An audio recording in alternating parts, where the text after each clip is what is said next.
अस्सलाम वालेकुम जी। ज़ोर का जोड़ में हाफिज़ मोहम्मद इमरान आपको खुशामदीद कहता है। पाकिस्तान और वेस्ट इंडीज़ के माबैन पहला टेस्ट मैच जारी है। इस सीरीज़ का आज दूसरा दिन है और दूसरी टीम भी मुकम्मल आउट होने में सिर्फ एक विकेट बाकी है, यानी कि अभी 2 दिन का खेल मुकम्मल नहीं हुआ। कल भी सिर्फ 41-42 ओवर का खेल हुआ था और उसमें भी मौसम की वजह से पूरे दिन का खेल हो नहीं पाया। लेकिन उसके बावजूद भी आज जब इस वक्त हम बात कर रहे हैं तो वेस्ट इंडीज़ की भी 9 विकेटें गिर चुकी हैं। पाकिस्तान का मुकाबला इस वेस्ट इंडीज़ सीरीज़ के हवाले से, जिसमें पाकिस्तान ने पहले बैटिंग करते हुए 230 रन ऑन बोर्ड किए हैं। पाकिस्तान का टॉप ऑर्डर मुकम्मल तौर पर, या टॉप 4 आप कहें, वो नाकाम रहे। पाकिस्तान को तबाही से अगर बचाया वो सऊद शकील और मोहम्मद रिजवान की बैटिंग ने।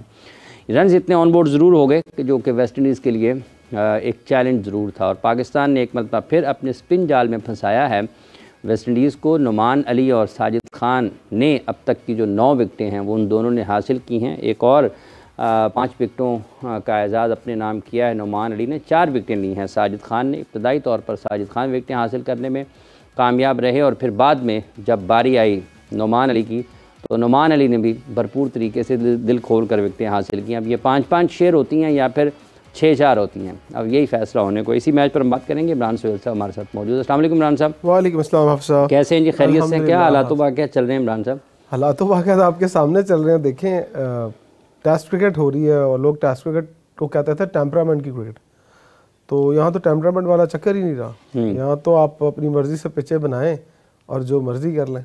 मेरे ख्याल मतलब आप जितना मर्ज़ी तगड़ा बैट्समैन, आपकी कितनी तगड़ी बैटिंग थी, देखिए पिचेज ऐसी बन गई हैं कि समझ में नहीं आ रहा कितना ब्रेक हो रहा है, कितना बॉल रुक के आ रहा है। हम तो चले फिर भी खेल लेते हैं, साउथ शकील को क्रेडिट जाता है। वो कराची में क्योंकि बहुत ज़्यादा आपको पता है स्पिन ट्रैक बनते हैं तो वो सर्वाइव कर गए और रिजवान को एक नेचुरली टेम्परामेंट है उनके अंदर, लेकिन बाकियों को देखें कितने मसाइल हुए। तो मेरा फिर एक ये एतराज़ बनता है कि अगर 2.5 दिन में मैच ख़त्म हो जाए, जैसे आपने बोला 41 ओवर पहले दिन हुए और अभी शायद आधा दिन हुआ है और दोनों टीमें आउट हो गई हैं, तो ब्रॉडकास्टर का क्या बनेगा? जो एड्स हैं, इश्तिहारात हैं, जो 5 दिन के लिए लोग इन्वेस्ट करते हैं इस चीज़ के अंदर, वो एक तरफ उसके बारे में मैं सोचता हूँ कि यार उनको भी लॉस होगा। जो राइट्स ख़रीदता है, जिसने भी राइट्स ख़रीदे हैं, ऑब्वियसली उसने एक सीरीज़ के राइट्स ख़रीदे हैं। अगर मैच ही 3 दिन में ख़त्म हो जाए, 2.5 दिन में ख़त्म हो जाए, तो उसको क्या बचेगा? वो तो चीखें मारेगा। तो ये कहीं ना कहीं देखिएगा आगे जाके एतराज़ ज़रूर आएगा कि आप पिचेज़ इस तरह बनाएं कि चले, आपको पता है वेस्ट इंडीज़ आ रही है और आपके पास स्पिनर्स तकड़े थे, थोड़ा सा तो सीधा पिच बना देते। ठीक है, तो आपके ख्याल में पिच जो है वो इतना अच्छा नहीं है टेस्ट क्रिकेट के लिए? देखिए, मैं समझता हूँ कि थोड़ा सा फेवरेबल होना चाहिए बैटिंग के लिए। देखिए, आप भी 250 पे आउट हो गए, 240 पे और 230 पे शायद आउट हुए, 230 पे, तो अगली टीम भी 100 पे आगे लगी हुई है। तो मेरा ख्याल है कि अगर आप आपको एज ए स्पोर्ट्समैन मैं पूछूं या एज ए स्पोर्ट्स एनालिस्ट पूछूं तो आप भी कहेंगे यार ये क्रिकेट का मज़ा नहीं है। क्रिकेट 5 दिन होनी चाहिए, पता लगे कि यार लोग लड़े हैं आपस में।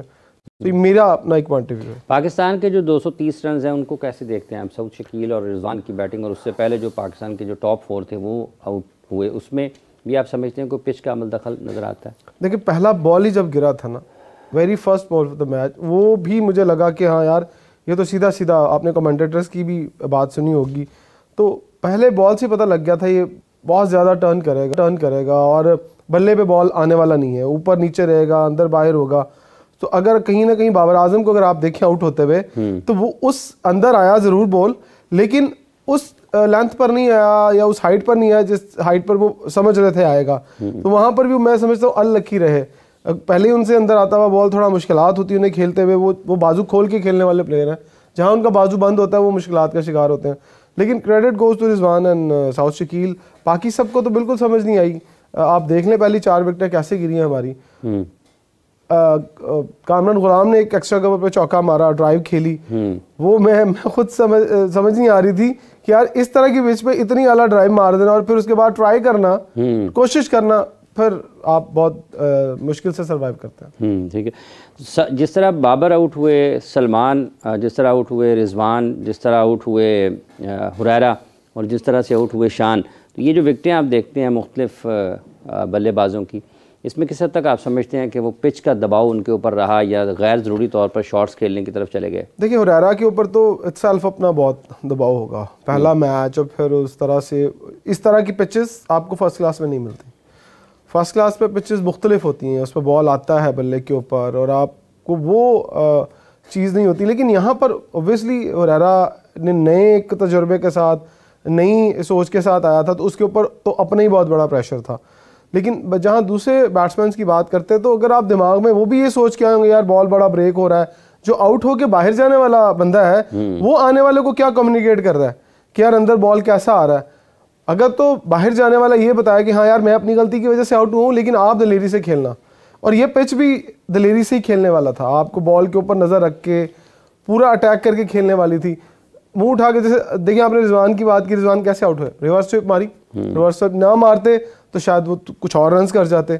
तो मैं समझता हूँ कि ये पिच वो है जिसमें आपको स्ट्राइक रेट, हम पिछले प्रोग्राम में भी बात कर रहे थे, आपको 35-40 के स्ट्राइक रेट से भी खेल रहे हो ना, जितने ज़्यादा बॉल खेलेंगे उतने ज़्यादा रन्स हो जाएगा। जहाँ आप मारने जाएंगे या आप कहेंगे यार बॉलर बड़ा हावी है, तो मुझे बताएं कि साजिद खान और नुमान अली, और जो कि इतना तजुर्बा रखते हैं फर्स्ट क्लास क्रिकेट का, और जब उनको अपनी एक कहते हैं ना कि ख्वाबों में जो पिचेज आती हैं वो मिल जाएं तो फिर उनके सामने कोई भी नहीं खड़ा हो सकता, जितनी मर्जी तगड़ी बैटिंग ले आप। इंजर्ड भी हो रहे हैं दुनिया के मुख्तलिफ जो टॉप क्रिकेटर्स हैं। अगर हम देखते हैं नोकिया भी हो गए, जसप्रीत बुमराह ने तो खैर उसको तरदीद की अपने अनफिट होने की, जो उनको बेड रेस्ट की तजवीज़ दी गई। फिर साइम अयूब के हवाले से भी मुख्तलिफ मुतज़ाद इत्तलात हैं, अभी तक कोई वसूख के साथ, ये यकीन के साथ नहीं कहा जा सकता। फिर विराट कोहली के बारे में भी है कि उनको भी कोई इश्यूज़ हैं, केएल राहुल के बारे में भी है कि शायद उनको भी कुछ इश्यूज़ हैं। देखिए ये क्रिकेट का हिस्सा है, पार्ट है क्रिकेट का अनफिट होना, और इसमें कहीं ना कहीं अगर प्लेयर्स ज़्यादा अनफिट हो रहे हैं, वैसे मैं ऐसे जब से मैं क्रिकेट देख रहा हूँ और बड़े इवेंट्स जब आते हैं तो 2-4 बड़े प्लेयर अनफिट होते हैं और वो खबर बन जाती है, क्योंकि अगर फर्ज करें बायलैटरल सीरीज़ वो खेल रहे हो या नॉर्मल सीरीज़ खेल रहे हो तो उसमें वो अनफिट हो जाए तो इतनी खबर नहीं बनती है। लेकिन जैसे ही वर्ल्ड कप, चैंपियंस ट्रॉफी, इस तरह के इवेंट्स आते हैं तो कोई भी प्लेयर अनफिट होता है तो वो हाईलाइट हो जाता है। तो मेरा ख्याल है ये भी एक वजह है कि वो प्लेयर ज़्यादा हाईलाइट हो रहे हैं। लेकिन बैक टू बैक क्रिकेट भी कहीं ना कहीं इसका असर है।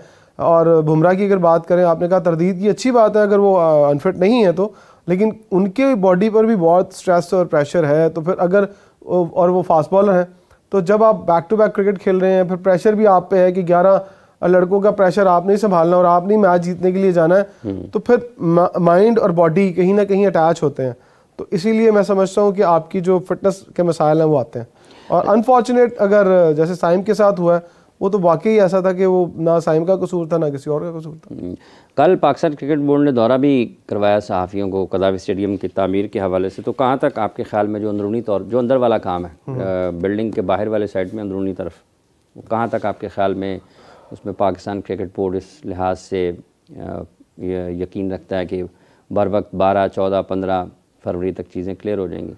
देखिए 12-14 फरवरी की आप बात करें आईसीसी की, कि आईसीसी को हैंड ओवर करना है, लेकिन उससे पहले ट्राई नेशन सीरीज भी है, उससे पहले काम खत्म करना। सो जो आप बिल्डिंग के मेन बिल्डिंग के सामने वाला जो इंक्लूजर के सामने वाली जगह है, उसके अंदर अभी भी काम हो रहा है ग्रे स्ट्रक्चर का। अगर आपने कुछ विजुअल्स देखे हों कि वो जो स्टेप्स बन रहे हैं जिसमें 800 लोगों ने बैठना है, वो अभी तक उस पर काम हो रहा है। और कहते तो वो यही है कि शायद इस हफ्ते के अंदर, वो 2-3 दिन के अंदर वो काम खत्म हो जाएगा। उसके बाद फिर उसको फिनिशिंग में जाना है, वहाँ पर चेज लगनी, बाकी काफ़ी जगह पर चेज जो है वो लग चुकी है।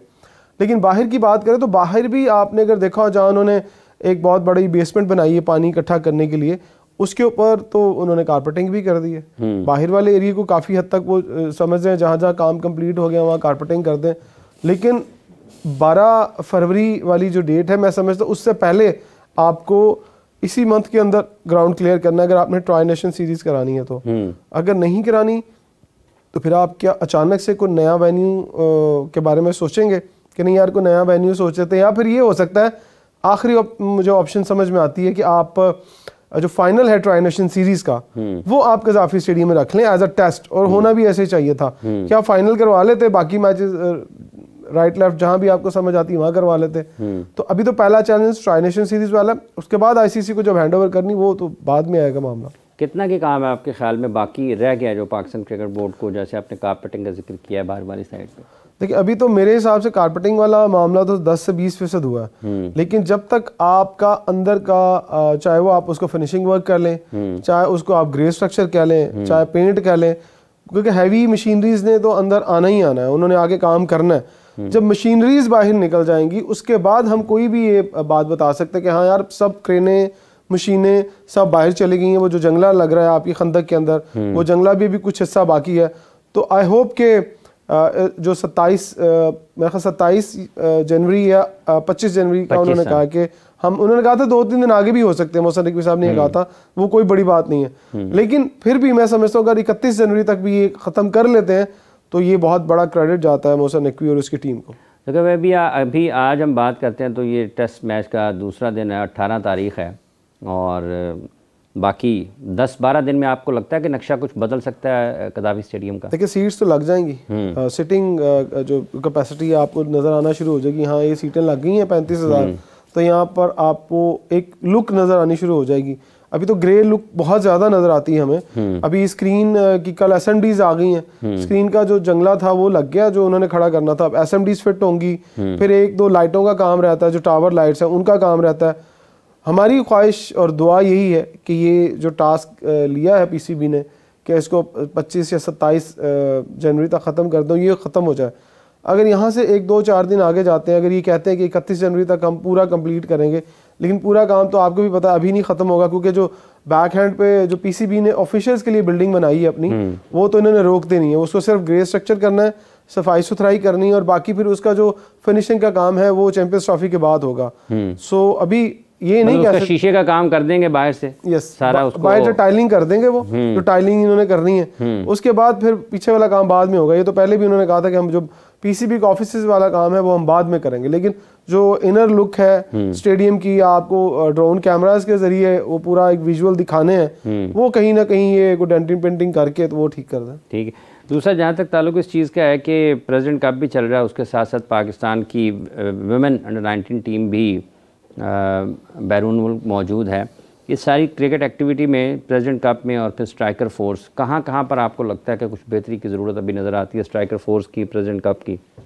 देखिए सबसे पहले हम स्ट्राइकर फोर्स की बात कर लेते हैं। स्ट्राइकर फोर्स के लिए 2 लोग अब्दुल रज़ाक ने अपने साथ लगाया, हुमायूं फ़रत और कामरान साजिद। कामरान साजिद जब अंडर-19 खेलते थे, जब उन्होंने अंडर-19 पाकिस्तान खेली तो एज ए ऑलराउंडर उन्होंने क्रिकेट खेली सारी, तो मुझे तो वो कहीं से पावर स्ट्राइकर कभी भी नहीं दिखाई दी है।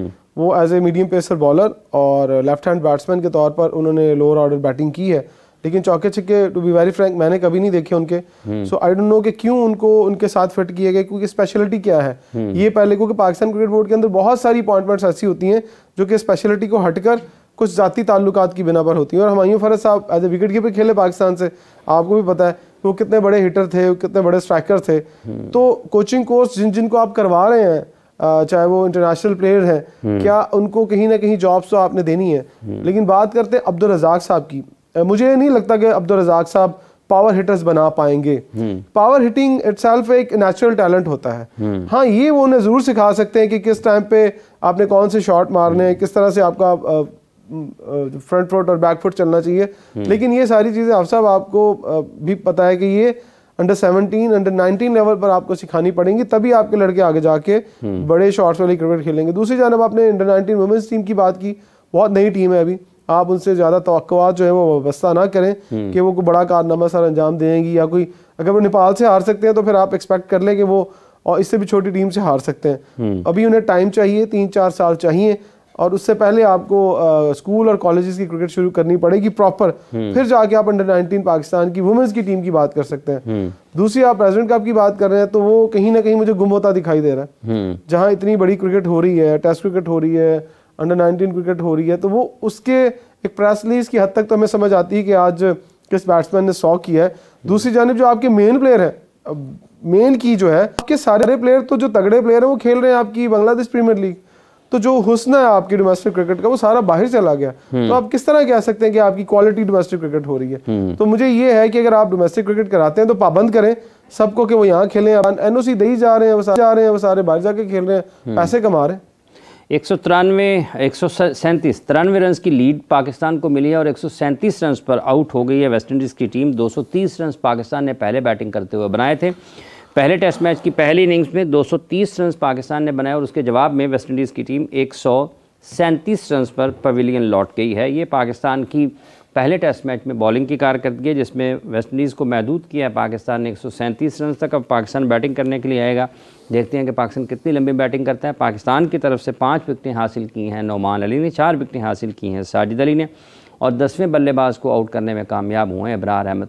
यूँ ये तीनों के तीनों जो पाकिस्तान के स्पिनर्स थे, पूरी टीम उन्होंने वेस्टइंडीज़ की आउट की है। वेस्टइंडीज़ की टीम की अगर आप बात करते हैं तो इन्होंने मजमूई तौर पर जो ओवर्स खेले आज पाकिस्तान के ख़िलाफ़ 25.2 ओवर्स में पूरी टीम पवेलियन लौट गई है। पाकिस्तान की अगर आप बैटिंग की बात करते हैं तो पाकिस्तान ने 68.5 ओवर्स बैटिंग की है और उसके बाद 25.2 ओवर्स खेल पाई है वेस्टइंडीज़ की टीम। तो कुल मिलाकर अगर आप इसका जिक्र करते हैं तो 100 ओवर्स से कम 100 ओवर्स भी पूरे नहीं खेले हैं। 80-90 ओवर्स के करीब जो हैं उसमें ये दोनों टीमें अपनी पहली इनिंग्स में पहली इनिंग्स का इख्तिताम हुआ है। 93 रन की लीड मिली है पाकिस्तान को और 5 विकेटें हासिल की हैं पाकिस्तान की तरफ से। नोमान अली ने 4 विकेटें हासिल की हैं 65 रन देकर।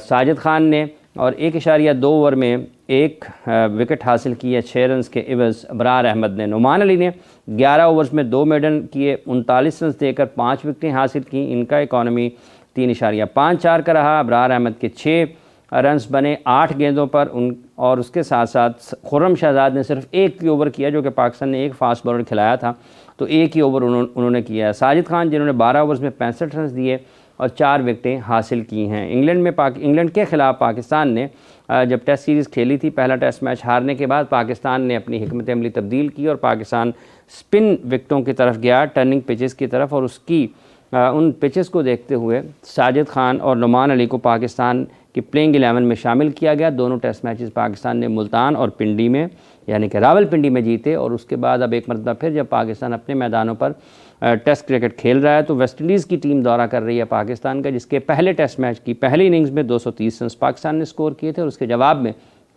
वेस्टइंडीज़ की टीम महज 137 रन ही बना सकी है। इस इनिंग्स के जो टॉप स्कोरर हैं वो जो सबसे ज़्यादा रन्स बने हैं, जो आखिरी पार्टनरशिप अगर आप इनकी देखते हैं तो इस पार्टनरशिप में इनके 53 रन स्कोर हुए हैं। 22 एक्स्ट्रास पाकिस्तान ने दिए हैं, 22 एक्स्ट्रास हैं और अगर आखिर के जो 4 बल्लेबाज हैं रन्स असल में वेस्टइंडीज़ की तरफ से उन्होंने स्कोर किए हैं।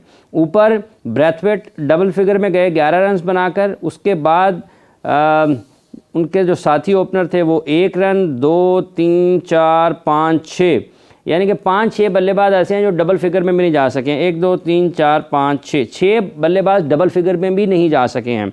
और जो उनके साथ सिंक्लेयर हैं, मोटी हैं और वरिकन हैं, इन्होंने किए हैं सबसे ज़्यादा। और सील्स जिन्होंने पाकिस्तान के 3 ऊपर के बल्लेबाज आउट किए थे पहली इनिंग्स में पाकिस्तान के, तो आखिरी 4 बल्लेबाजों ने वेस्टइंडीज़ के असल में उनको बचाया है। इनके अगर आप मजमूई रन्स को देखते हैं तो 30 और 30 60 61 और 22 ये बनते हैं। कुछ 84 रन्स 137 में से इन्होंने स्कोर किए। जी इमरान साहब, आखिरी 4 बल्लेबाज जो हैं उन्होंने 11 19 31 और 22 रन जोड़े हैं। अब सब आप इतने फिगर्स बता रहे थे तो मैं उतनी देर में ये सोच रहा था कि अगर पाकिस्तान के अगेंस्ट कोई अच्छी फर्स्ट क्लास की टीम खेल जाती वेस्टइंडीज़ के मुकाबले में, या कोई लाहौर का एक तगड़ा क्लब खेल जाता तो वो इससे ज़्यादा रन्स कर जाता और इससे ज़्यादा ओवर्स खेल जाता। जैसे कि आपको पता है कि लाहौर के अंदर मॉल्टन में अलीगढ़ क्लब है, मॉल्टन खुद है, मॉल्टन ग्रीन्स है। फिर अगर जैदी साहब की क्लब की बात करें, PNT जिमखाना, इस तरह की अगर क्लब्स खेल जाती इस बॉलिंग के अगेंस्ट भी तो मैं समझता हूँ कि वो कम अज़ कम कोई 50-60 ओवर तो खेल ही जाती। तो इतनी बुरी और पैथेटिक टीम अगर वेस्टइंडीज़ की है जिनको स्पिन बॉलिंग का कख नहीं पता कि स्पिन बॉलर्स को खेलना कैसे है, तो फिर आप अंदाज़ा लगा लें कि उनका टैलेंट कैसा आ रहा है। तो मतलब जो काली आंधी थी वो मेरा ख्याल है कि कोई हल्की हवा में ही, कहते हैं ना हवा का झोंका ही में चली गई है वो। अब तो हवा का झोंका भी नहीं मुझे लगता कि ये हालात हो गया वेस्टइंडीज़ के। तो टेस्ट क्रिकेट में कहीं ना कहीं आपको, अगर आप ये इंतज़ार कर रहे हैं कि आपकी मर्जी की पिचें हैं, ये वेस्टइंडीज़ के लिए मैसेज है, तो फिर आपको सोचना पड़ेगा कि आप इंटरनेशनल टेस्ट बायलैटरल सीरीज़ जो खेलने जा रहे हैं वो किस मेयार की आप क्रिकेट खेल रहे हैं। आईसीसी को भी कहीं ना कहीं सोचना चाहिए और उन ममालिक को पूछना चाहिए, या फिर जहाँ जहाँ क्रिकेट हो रही है उन्हें बताएं कि पिचेज ऐसी बनाएं कि जो सपोर्टिव हो। होम एडवांटेज तो सारे उठाएंगे फिर, जैसे साउथ अफ्रीका में ग्रीन पिचेस बन जाती हैं, ऑस्ट्रेलिया में तेज़ पिचेस बन जाती हैं, न्यूजीलैंड में तेज़ पिचेस बन जाती हैं। तो फिर मुझे तो मज़ा नहीं आया इस क्रिकेट का। खुशी ज़रूर हुई है पाकिस्तान जीता है, लेकिन एज ए क्रिकेट व्यूअर और एज ए क्रिकेट एक्सपर्ट और एज ए एक्स प्लेयर मैं तो ये समझता ही नहीं हूँ कि ये कोई क्रिकेट हो रही है। टेस्ट क्रिकेट आपने अभी बताया कि 90 ओवर ऑलमोस्ट दोनों टीमें खेल के गई हैं। लगभग इतने बनते हैं 25.2 और 68.5 ओवर्स। तो फिर आईसीसी को सोचना चाहिए कि तीन रोज़ा क्रिकेट शुरू कर लें, तो 4 रोज़ा या 3 रोज़ा कर दें। जब टीमें ही एक एक दिन में आउट हो रही हैं अगर इस तरह की पिचेस पे, तो फिर उन्हें कोई फैसला करना पड़ेगा। फिर ये तो वैल्यू ख़त्म हो रही है टेस्ट क्रिकेट की। तो 8वें और 9वें नंबर की टीमें अगर खेल रही हैं तो फिर उसमें और क्या तवक्को कर सकते हैं? देखिए मैं समझता हूँ टेस्ट क्रिकेट में कुछ इंटरेस्ट होना चाहिए। अगर आप 2 दिन में टेस्ट ख़त्म कर देंगे तो जो पीछे 3 दिन बचते हैं, वो पहले भी मैंने आपको बताया कि ब्रॉडकास्टर और दूसरी सारी चीज़ों को भी देखना होता है। तो फिर फ्यूचर में तो कोई भी आपको बड़े पैसे नहीं देगा। मतलब कह रहे हैं तुसी तो जनाब एहो जी पिचा बना के 2.5 दिन मैच ख़त्म कर देना, तो हम क्यों ज़्यादा इन्वेस्ट करें।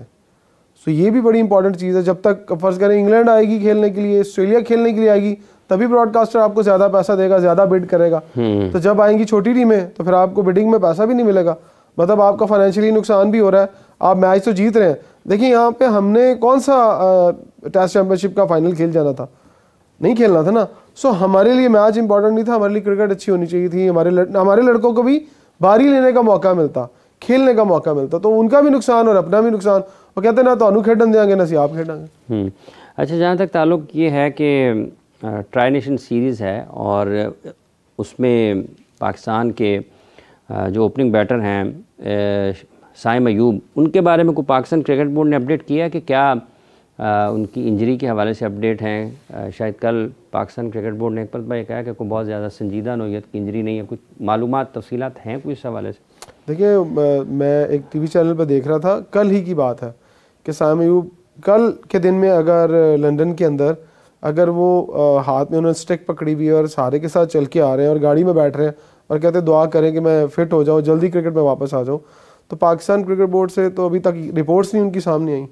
पाकिस्तान क्रिकेट बोर्ड ने तो कोई ऑफिशियल ऐसी रिपोर्ट सामने नहीं हमारे रखी कि हम ये अंदाज़ा लगा सकें कि उनकी इंजरी कैसी है, वो कितने दिन में फिट हो जाएंगे। लेकिन 6 हफ्तों का उन्होंने कहा हुआ, 6 हफ्तों तक हम भी उनके इस डिसीजन के ऊपर खड़े हैं कि 6 हफ्तों तक तो वो क्रिकेट के अंदर तो वापस आने वाले नहीं है। एज ए क्रिकेटर और एज ए एनालिस्ट हम सब यही समझते हैं कि 6 हफ्तों के बाद ही कोई बात सामने आनी चाहिए साइम अयूब के बारे में। अगर साइम अयूब की इंजरी 6 हफ्तों की बजाय 3 हफ्तों में ठीक हो जाती है तो फिर मुझे कहीं ना कोई क्वेश्चन मार्क दिखता है कि आपकी मेडिकल टीम फारग है, आपकी मेडिकल टीम को कख नहीं पता, आपको अजहर महमूद को साथ भेज दिया है, जाएं जी इसको लेके जाएं इंग्लैंड और डॉक्टर को चेक करवाएं। तो अगर वो खेल जाते हैं 3-4 हफ्तों के बाद तो फिर इंजरी क्या ड्रामा था? मतलब इंजरी तो हुई है ना, तो क्या ऐसा जादू कर दिया जो इस इंजरी को आपने 4 हफ्तों में ख़त्म कर दिया? फिर दुनिया के लोग आपके पास आएंगे, सर हमें भी बताएं कि 4 हफ्तों में इंजरी ख़त्म कैसे होती है। तो फिर कहीं ना आपको जस्टिफाई करना पड़ेगा इस बात को। अभी जो दूसरी इनिंग्स पाकिस्तान ने खेलनी है, आपके ख्याल में पाकिस्तान को फिर अब लंबी बैटिंग की तरफ जाना चाहिए? देखिए बारी लेनी चाहिए, बहुत टाइम पड़ा है, कोई ज़रूरत नहीं है आपको जल्दी शॉट्स खेलने की। आप टाइम लें, हुरैरा के पास मौका है, आप उसके पास कोई प्रेशर नहीं है कि उसने कोई लीड उतारनी है या उसने कोई उसका प्रेशर है, आए बारी ले। लेकिन बात वही है कि आपने जाल बनाया होता लोगों के लिए, तो कभी ना कभी अपने जाल में आप खुद भी फंस जाते हैं। तो वो बैट्समैन भी मुझे तो ऐसे ही लगता है दिल में बददुआएं दे रहे होंगे कि यार ना अपने अनु खेलने देता है ना बाहर देने खेलने देता है। तो थोड़ी सी सीधी पिच बनाते हैं। हाँ आपने भी देखा होगा टेस्ट क्रिकेट में तीसरे दिन जाके कहीं वो ब्रेक होना शुरू होता है और फ़ायदा मिलना शुरू होता है स्पिनर्स को, जब बॉलिंग पैचेस बनते हैं और थोड़ा सा धूप ज़्यादा लगती है तो पिच का बिहेवियर चेंज होता है, क्रैक्स खुलते हैं। लेकिन ये तो क्रैक्स खुलने की ज़रूरत ही नहीं है, वो तो पहले दिन से ही ऐसा है कि जिस तरह 5वें दिन का पिच हो रहा है। तो यहाँ तो मेरा ख्याल है 150 भी किया होता ना पाकिस्तान ने, तो हमें कोई फिक्र करने की ज़रूरत नहीं थी। मतलब मिसाल के तौर पर अगर पाकिस्तान 400 450 कर जाता तो फिर तो हम इनिंग से मैच जीत जाते आराम से। तो यहाँ पर तो पाकिस्तान को बैटिंग करनी पड़ गई है, तो 300 के बाद तो फॉलो ऑन हो जाना था इनको। अब आपके ख्याल में पाकिस्तान को लंबी बैटिंग करनी चाहिए? लंबी बैटिंग करनी चाहिए, मैं तो कहता हूँ कम से कम 2 दिन खेलें, को 2-3 लड़के 100 करें और बाबर को 100 करना चाहिए, हुरैरा को 100 करना चाहिए, कामरान गुलाम को 100 करना चाहिए, ये 100 करें, फिर मज़ा आता है। यहाँ पर पता चलेगा कि कौन मास्टर क्लास है, किंग कौन है। सऊद में और दूसरे बल्लेबाजों में आपको क्या फ़र्क नज़र आता है जब आप उनकी बैटिंग को देख रहे हैं? हालांकि लंबी बैटिंग की खासी अच्छा वक्त उन्होंने गुजारा पिच पर। देखिए, सऊद का एक एडवांटेज उनको ये है कि जो ऑफ स्पिनर है उनके लिए खेलना आसान है, बॉल अंदर आ रहा है। दूसरा साउथ का एडवांटेज ये है कि उन्होंने जो क्रिकेट खेली है कराची के अंदर भी भुरभुरी विकेटें होती हैं। अगर हम नेशनल बैंक, यूबीएल या लोकल ग्राउंड्स में चले जाएं तो वहाँ पर भी इसी तरह की टर्निंग पिचेस मिलती हैं। कुछ ज़्यादा खास रोल नहीं होता वहाँ पर, ना ही पिचेस से घास बाहर आता है। वो वैसे ही क्योंकि सरजमीन उस तरह कि आपको घास बड़ी मुश्किल से पिचेस के अंदर दिखाई देता है, गो कि आपने नई पिचेस ना बनाई हो। तो वो एडवांटेज जो उन्होंने अपनी जो आगाज़ के दिनों की क्रिकेट थी वो उन्होंने अपने जेहन में रखा होगा। और टेम्परामेंट आप अगर उन्हें देखें तो वैसे वो भी बड़े हम्बल हैं। कहते हैं करी जो गेंदा, जितने डॉट्स खेलेंगे उतनी आपकी नज़र सेट होगी, उतने रिफ्लेक्सेस सेट होंगे, आपको पता चल जाएगा कितना ब्रेक हो रहा है, कितना ब्रेक नहीं हो रहा। वेस्ट इंडीज़ को प्रॉब्लम यही हुई है कि उन्हें समझ ही नहीं आई कितना ब्रेक होना है, कितना ब्रेक नहीं होना। अब नुमान और साजिद के अगर कंपैरिजन की बात कीजिए वेस्ट इंडीज़ के स्पिनर से, तो ये ड्रिफ्ट बहुत अच्छा करते हैं। अगर आपने दोनों को देखा होगा, दोनों क्रॉस सीम लगता है और लगने के बाद स्किट हो जाता है और नहीं पता लगता, बॉल सीधा पैडों पे लगता है या बॉल विकेट के अंदर लग जाता है। और मैंने जो विजुअल देखे हैं अभी यहाँ समा की स्क्रीन के ऊपर बैठ के, तो वो यही मुझे नजर आए हैं कि वो जैसे बैकफुट पे जाते थे बॉल पैडों को लगता था। बैकफुट वाली ये पिच नहीं है आप सब, हम शायद उस दिन भी बात कर रहे थे कि ये फ्रंट फुट वाली क्रिकेट है। यहाँ पर आगे आगे खेलना ही पड़ेगा, जो अगले कदम पर खेलेगा, जो डॉट करेगा वही रन करेगा। लेकिन उनके तो फास्ट बॉलर ने भी 3-4 आउट कर दिए ना। वो इब्तिदा में जब नया बॉल था, नई पिच थी, मैंने कहा कि वो जो उनके फास्ट बॉलर ने आउट किए वो भी बॉल रुक के नीचे स्केट हुआ। अगर वो बल्ले पे सीधा आ रहा होता, मैरेट के ऊपर बॉल आ रहा होता, तो मेरा ख्याल ये भी फास्ट बॉलर ने आउट कर पाते। तो उनके फास्ट बॉलर अगर आउट हुए तो हमारे बैट्समैन की कहीं ना कहीं गलती है। वहां पर भी अब देखें बाबर पीछे गए, अगर बाबर फ्रंट पे आगे खेलते या उसको लेफ्ट करते, थोड़ा इंतजार कर लेते तो वो सर्वाइव कर पाते। लेकिन उन्होंने कहा कि नहीं, उसको अंदर आने वाले बॉल को चेस करने चले गए तो वो आउट बिहाइंड आउट। हुरैरा के साथ भी ऐसा ही हुआ। अच्छा, ये जो जहाँ पर स्ट्राइकर फोर्स का ये पावर रेटिंग सिखाने की बात पाकिस्तान क्रिकेट बोर्ड की तरफ से आई है, जो आपने उसके साथ कोचेस का जिक्र किया है, ये सीज़न के दौरान किस हद तक मौसर साबित हो सकती है? एक तरफ हमारे प्लेयर्स BPL की तरफ चले गए, दूसरी तरफ इसमें आ गए, तो प्रेसिडेंट कप जो है वो तो उसका तो फिर मकसद फौत हो जाता है। बिल्कुल, देखिए आपने बिल्कुल बड़ी अच्छी बात की कि जब आपका डोमेस्टिक सीज़न चल रहा हो तो आपको कैंप्स लगाने की क्या ज़रूरत है। जहाँ तक मुझे ये बात समझ में आती है अब सब, वो ये है कि आप लोगों को इंगेज कर रहे हैं और खामखा इंगेज कर रहे हैं। क्या ये लड़के, अगर मेरा ख्याल है कि ये सारे लड़के डोमेस्टिक से निकाल ही होंगे इन्होंने, जिनका उन्होंने कैंप लगाया, और ये अपनी अपनी टीमों से नहीं खेल रहे होंगे, ऐसा ही है शायद। अगर ऐसा है तो शायद इससे बड़ी नालायकी पाकिस्तान क्रिकेट बोर्ड के डोमेस्टिक जो डिपार्टमेंट है उससे ज़्यादा कोई नहीं होगी कि आपको बताना चाहिए उन थिंक टैंक्स को जो ये कैंप अनाउंस करते हैं, जो ये स्ट्राइक फोर्स जिन्होंने नाम दिया इसको, उन्हें बताएं कि सर इन प्लेयर्स की हमारे डोमेस्टिक सीजन में भी ज़रूरत है। जस्ट आप, अब मैंने विजुअल भी देखे हैं जो भेजे हैं PCB ने अपने लोगों की प्रैक्टिस करते हुए, मैंने तो उसमें प्लेयर्स को ड्राइव मारते हुए भी देखा है। तो अगर पावर हिटर्स को आपने ड्राइव मारनी सिखानी है तो फिर मेरा ख्याल वो तो अपने कैंप्स में भी मारते हैं, फिर उन्हें कहते कि जाके यही प्लेयर्स आके शॉट्स खेलें। हमारी नज़र में आप एज ए पावर हिटर ही खेलोगे, आप खुल के मैचेस में खेलो। फर्ज करें अब्दुल रज़ाक जो है वो पावर हिटर्स को ट्रेनिंग दे भी देते हैं, तो क्या उनको मैच एक्सपीरियंस देंगे?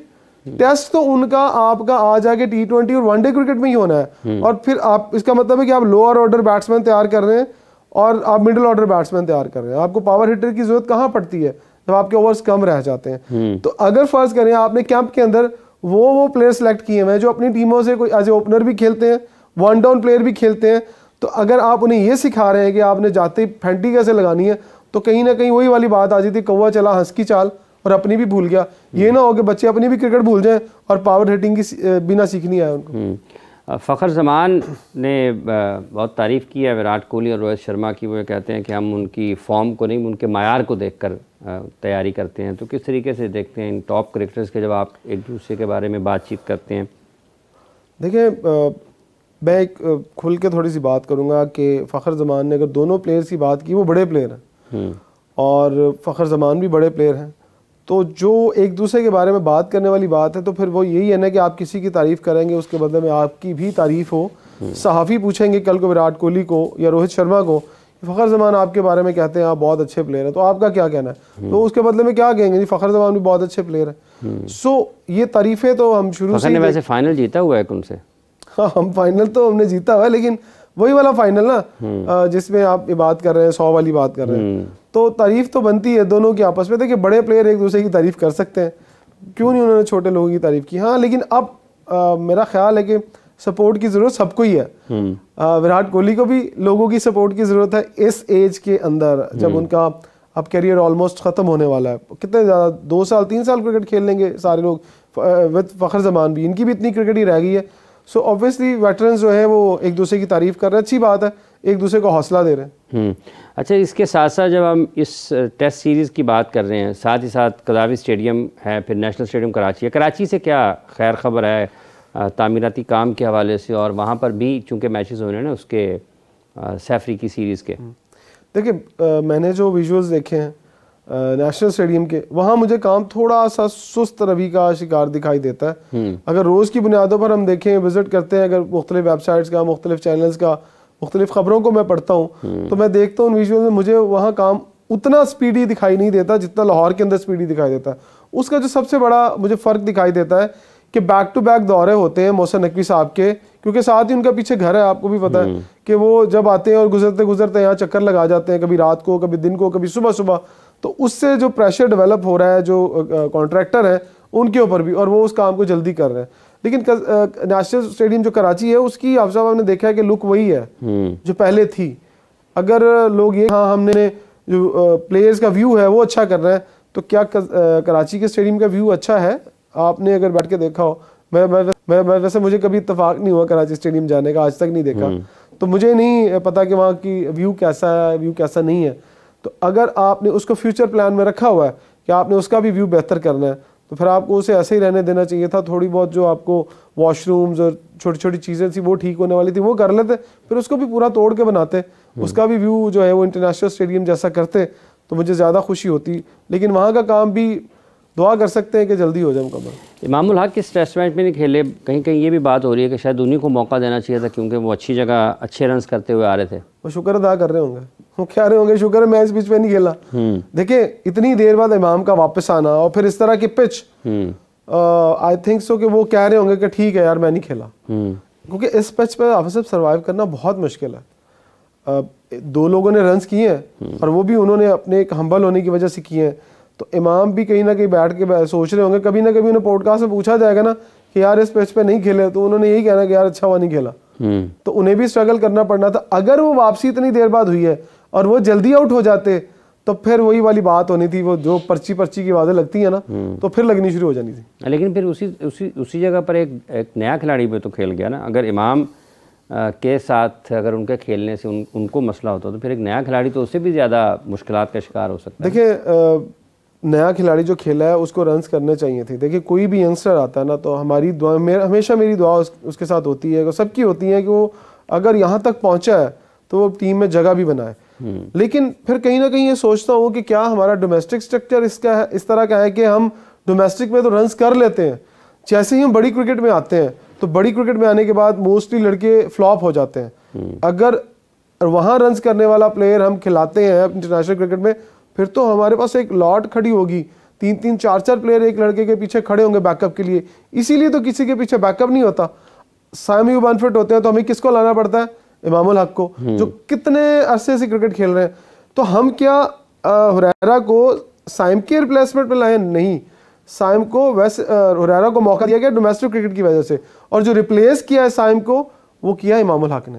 सो ये डिफरेंस है कि आपको अपना जो डोमेस्टिक क्रिकेट का मेयार है वो बेहतर करना पड़ेगा, ताकि अगर लड़का खेलता है आके इंटरनेशनल, तो आप इंटरनेशनल के मेयार हालांकि आसान क्रिकेट समझता हूँ मैं, लेकिन इस तरह की पिचेस के ऊपर अगर आपने डेब्यूज के ऊपर लड़कों को मौका देना है, तो फिर यहाँ जो परफॉर्म करता है वही आगे जाके हीरो बनता है, वही अच्छा स्टार आपको मिलता है। अगर इन कंडीशंस में कोई नया लड़का परफॉर्म नहीं करता साहब, तो फिर उसका बहुत पीछे चला जाएगा। हुरैरा अगर यहाँ परफॉर्म नहीं करता, अल्लाह ना करे, मेरी ख्वाहिश करे, तो फिर वो 2-3 साल के लिए बहुत पीछे चला जाएगा। वो जो फिर उसको डोमेस्टिक में 3-4 साल रन्स करने के बाद ही मौका मिलेगा, इतनी जल्दी मौका नहीं मिलेगा। तो ये जो अब्दुल्ला शफीक और इमाम और फ़खर मुकम्मल तौर पर फिट नहीं होते हैं, तो फिर आपको लगता है कि इनमें से ही चैंपियंस ट्रॉफी का स्क्वाड के ओपनर्स जो हैं वो लिए जाएंगे? आप फ़खर की साइम की बात कर रहे हैं? फ़खर तो मेरा ख्याल फिट है, वो तो ऑलरेडी अपने आप को डिक्लेयर कर चुके हैं। अगर तो बात है कि आपने साइम की जगह पर किसी को लाना है, तो मेरा नहीं ख्याल कि वो हुरैरा को या किसी नए लड़के को चांस देंगे, वो इमाम के साथ ही जाएंगे, क्योंकि एक्सपीरियंस प्लेयर कोई हौसला नहीं है ना। हालांकि यही होता है कि जो लड़के परफॉर्म करते हैं शाहीन के खिलाफ, शाहीन टीम से परफॉर्म करते हैं दूसरी टीमों के खिलाफ, फिर हम उन्हें कहते हैं कि यार ठीक है ये चैंपियनशिप या बड़े टूर्नामेंट के लिए परफॉर्म करें। लेकिन अगर नहीं आपके पास कोई चॉइसेस हैं, आपने बनाई नहीं, ऐसा बैकअप ही नहीं रखा, तो फिर आप इसीलिए आपको पिछले लड़कों की तरफ देखना पड़ता है कि हाँ यार इमाम को बुला लो, उसको कम से कम इंटरनेशनल बड़े इवेंट्स खेलने का तजर्बा है। तो ये अच्छी बात नहीं है, लेकिन अब क्या करें, शुरू से ऐसा निज़ाम चलता रहा, वो ऐसे ही चलेगा। बहुत बहुत शुक्रिया आपका इमरान साहब, आप तशरीफ़ लाए, अपना वक्त दिया। नाज़रीन किराम, प्रोग्राम का वक्त ख़त्म हुआ चाहता है, प्रोग्राम का वक्त ख़त्म हो रहा है और पाकिस्तान की बैटिंग दूसरी इनिंग्स शुरू हो रही है। देखते ही है कि पाकिस्तान की बैटिंग दूसरी इनिंग्स में कितने रन्स ऑन बोर्ड करती है। पहली इनिंग्स में पाकिस्तान ने 230 रन स्कोर किए थे और उसके जवाब में 137 पर पाकिस्तान ने आउट किया है वेस्ट इंडीज़ को। शान मसूद के ऊपर भी यकीनी तौर पर एक इजाफी दबाव ज़रूर होगा, क्योंकि बहैसियत कप्तान उनकी कारकर्दगी खेल के मामले में, ज़ाती कारकर्दगी के मामले में उतनी अच्छी नहीं है। हाफिज़ मोहम्मद इमरान, ज़ोर का जोड़ की पूरी प्रोडक्शन टीम के साथ आपसे इजाज़त चाहता है। अपना ख्याल रखें, दोबारा मिलते हैं। हाफिज़।